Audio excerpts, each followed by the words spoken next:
Жылқы. Жылқылар 2023 жылы бірте-бірте жан дүниесін оптимизмге толтырады. Бәрі жақсы болады. Бұл жақсы кезеңде жарқын сәттер көп болады. Сәттілік сіздің бұрынғы күш-жігеріңізге негізделеді.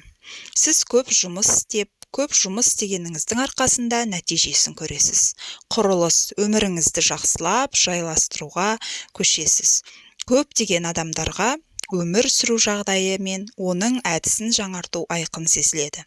Бұл жыл сізге расында да жақсы жыл болады. Жалпы көзқарасыңыз жақсарады, қарым-қатынас жақсарту жақын адамдарыңыздың арасында байқала бастайды. Жүйкеңізге әсер ететін жаман нәрселер мен ашуланшақтық жойылады. Қаржылық жағдай тұрақты болады, бірақ оған сіз әрдайым риза бола бермейсіз. Бірақ материалдық дүниенің болжамын жоспарлауға және жүзеге асыруға болады. Сізді түсінетін адамдарда, сіздің көзқарасыңызбен келісетін адамдарда бар. Бұл да бақыт деп түсінуіңіз керек. Көптеген адам саяси мансабын растауы мүмкін. Басқаларға да мансабын өсіру перспективасы ашылады. Маңызды лауазым, жаңа әлеуметтік рөлге ие болуыңыз мүмкін.